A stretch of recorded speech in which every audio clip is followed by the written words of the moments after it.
आलमगीर खान साहब, बहुत शुक्रिया आपके वक्त का। शहर की सारी सूरत हाल से बखूबी आगाह हैं आप। इससे ज़्यादा कोई जानता नहीं है जितना आप जानते हैं कि गार्बेज कितना है, पानी कितना है शहर में। तो क्या मनाजिर देख रहे हैं इस वक्त आप, और क्या कहेंगे सारी कारकर्दगी पर सिंध हुकूमत की? देखिए, मैं कल रात को बाहर निकला था और अपनी कुछ महदूद वसाइल से हम कोशिश कर रहे थे लोगों की मदद करने की। तो कल पूरी रात सुबह 7 बजे तक मुझे इंतजामिया का एक बंदा नहीं नजर आया सड़क पर। मुझे कोई हुकूमत सड़क पर नजर नहीं आई। हम मलीर भी गए, डिस्ट्रिक्ट ईस्ट में भी काम किया, लेकिन कहीं कोई इनका नुमाइंदा नहीं था। और लोग जो है वो मलीर में फंसे हुए थे, कायदाबाद के साथ फंसे थे, एयरपोर्ट के साथ लोग मैसूर हुए हुए थे, फैमिलीज फंसी हुई थी, लेकिन हुकूमत नहीं नजर आई। रही बात कि ये क्यों आखिरी दिन का इंतजार करते हैं, क्यों ये हमेशा रिएक्टिव अप्रोच पे जाते हैं, क्यों प्रोएक्टिवली चीजों को एड्रेस नहीं किया जाता, क्यों निकासी का सिस्टम नहीं बनाया गया।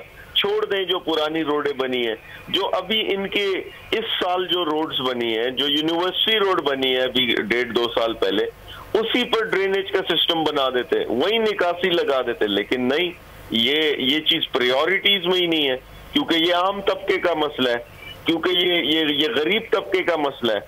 अगर ये किसी पॉलिटिकल एलीट का, किसी वीआईपी का मसला होता तो शायद बहुत पहले एड्रेस हो चुका होता।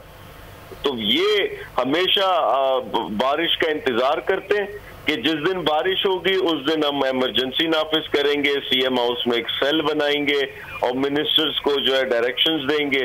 बस उस दिन ये काम होगा, 2-4 तस्वीरें खिंचवाई और फिर वापस आके बैठ गए।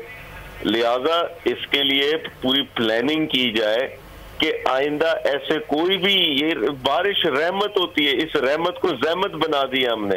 इस्लामाबाद में इससे ज्यादा बारिशें होती, 4-4 दिन बारिशें होती, लेकिन उधर ड्रेनेज का सिस्टम, ये हमारे मुल्क में ही मिसाल मौजूद है, कोई बाहर की नहीं है, लेकिन वहां निकासी का सिस्टम ऐसा बेहतर है कि 2-3 घंटे बाद ही आपको सड़क पर कोई पानी नजर नहीं आता।